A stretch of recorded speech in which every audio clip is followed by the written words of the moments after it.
ប្រធានគណៈកម្មាធិការព្រំដែនកម្ពុជាដែលមានទីតាំងនៅប្រទេសបារាំងអះអាងថាកិច្ចព្រមព្រៀងនឹងសន្ធិសញ្ញាបំពេញបន្ថែមក្នុងរបបសាធារណរដ្ឋប្រជាមានិតកម្ពុជាក្រោមការគ្រប់គ្រងដោយមេដឹកនាំរបស់គណៈបកប្រជាជនកម្ពុជាបច្ចុប្បន្នគឺជាដើមហេតុដែលនាំឲ្យកោះក្រចកសេះនិងកោះត្រល់ត្រូវបាត់បង់ទៅសាធារណរដ្ឋសង្គមនិយមវៀតណាមលោកសៀនពេញសែប្រធានគណៈកម្មាធិការព្រំដែនកម្ពុជាដែលមានមូលដ្ឋាននៅប្រទេសបារាំងលោកថ្លែងថាអ្វីដែលធ្វើឲ្យកោះក្រចកសេះនិងកោះត្រល់ត្រូវស្ថិតនៅក្រោមការត្រួតត្រារបស់រដ្ឋាភិបាលវៀតណាមរហូតមកដល់ពេលសព្វថ្ងៃនេះកំហុសកើតឡើងដោយសារកិច្ចព្រមព្រៀងរវាងរដ្ឋាភិបាលដែលគ្រប់គ្រងដោយគណៈបកប្រជាជនកម្ពុជានិងរដ្ឋាភិបាលវៀតណាមឆ្នាំ1982និងសន្ធិសញ្ញាបំពេញបន្ថែមឆ្នាំ2005លោកសៀនពេញសែអ្នកដែលធ្វើឲ្យបាត់បង់កោះទាំងនេះចាំបាច់ទទួលខុសត្រូវចំពោះប្រវត្តិសាស្ត្រ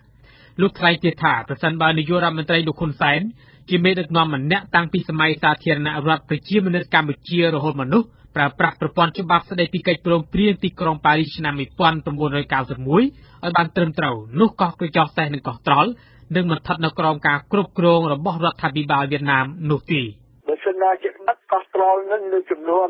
រំដំសៀនោះហេតុអីពូដែលយួននឹងសូមឲ្យលោកហ៊ុនសែននឹងទទួលស្គាល់ថែមទៅទៀតពូអត់បាត់ហើយបាទខ្ញុំនិយាយតែប៉ុណ្្នេះទេបើសិនណា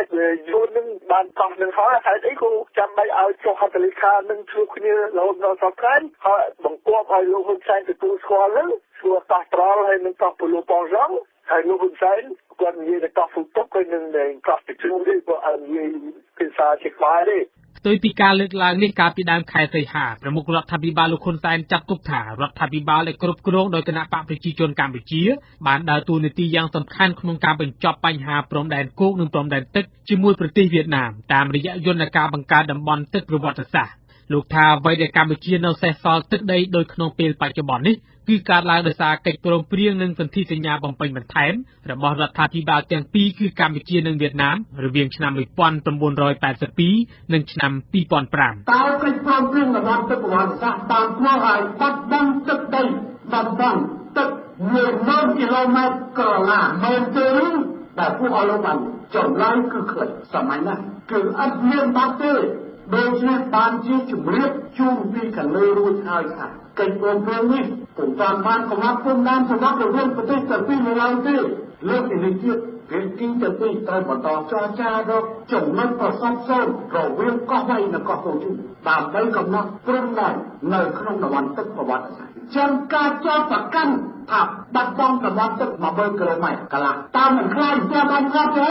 ឯកសារចំនួន79ទំព័រដែលត្រូវបានរដ្ឋាភិបាលបោះពុម្ពនិងចែកចាយជាសាធារណៈក្រោយពីលោកនាយករដ្ឋមន្ត្រីហ៊ុនសែនសម្របខ្លួនឆ្លើយសំណួររបស់លោកសុនឆៃអ្នកតំណាងរាស្ត្រមកពីគណៈបកសំរងស៊ីនៅក្នុងឯកសារដែលស្រង់សម្ដីដើមទាំងស្រុងរបស់លោកនាយករដ្ឋមន្ត្រីមកចុះផ្សាយឲ្យដឹងថាកោះត្រល់ត្រូវបាត់បង់ចាប់តាំងពីឆ្នាំ1939នៅគ្រាលោកព្រីវីយេអគ្គលេខាធិការពិបាលបារាំងដាក់កោះនេះឲ្យស្ថិតនៅក្រោមការគ្រប់គ្រងរបស់វៀតណាមឬក៏សាំងស៊ីនក្រោយមកនៅឆ្នាំ1949កិច្ចព្រមព្រៀងកូសាំងស៊ីនត្រូវបានបារាំងប្រគល់ទៅឲ្យព្រះចៅបាវដាយ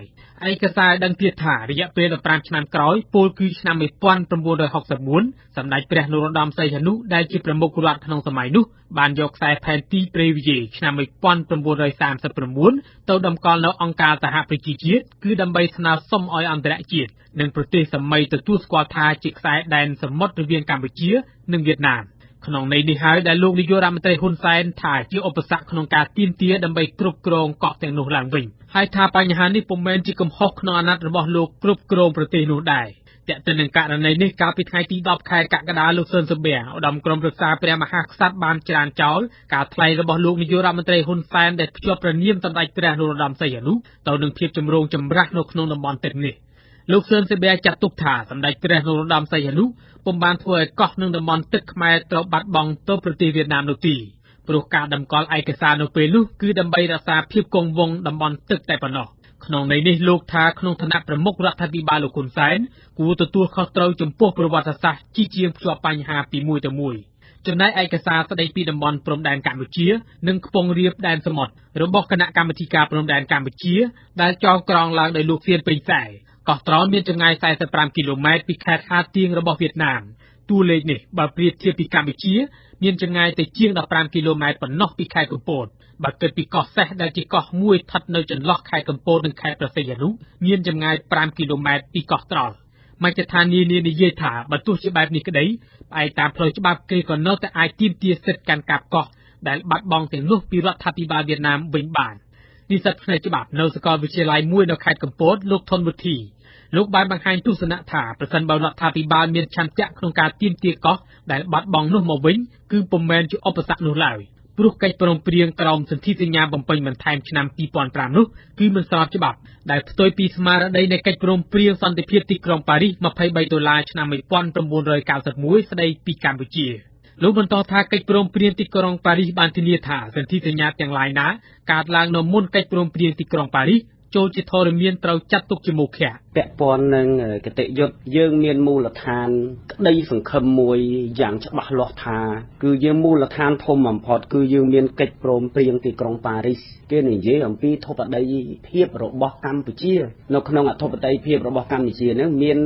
រួមទាំងអ្នកដែលធ្វើសាកសីធំជាងគេបំផុតនោះមានអង្គការសហជីវជាតិមួយដែរដែលចូលរួមនៅក្នុង18ប្រទេសនោះទោះជាបែបណារបាយការណ៍ចំនួន41ទំព័រដែលចេញផ្សាយកាលពីខែឧសភាឆ្នាំ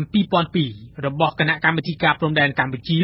ដែលមានមូលដ្ឋាននៅប្រទេសបារាំងបានហៅកិច្ចព្រមព្រៀងស្តីពីតំបន់ទឹកប្រវត្តិសាស្ត្រដែលកើតឡើងរវាងរដ្ឋាភិបាលលោកនាយករដ្ឋមន្ត្រីហ៊ុនសែននិងសាធារណរដ្ឋសង្គមនិយមវៀតណាមកាលពីថ្ងៃទី7ខែកក្កដាឆ្នាំ1982ថាបានធ្វើឲ្យរដ្ឋាភិបាលវៀតណាមមានឱកាសកាត់យកកោះខ្មែរមួយចំនួននិងដែនសមុទ្រខ្មែរ1/3បន្ថែមទៀតលោកវ៉ាកឹមហុងប្រធានគណៈកម្មាធិការកិច្ចការព្រំដែនកម្ពុជា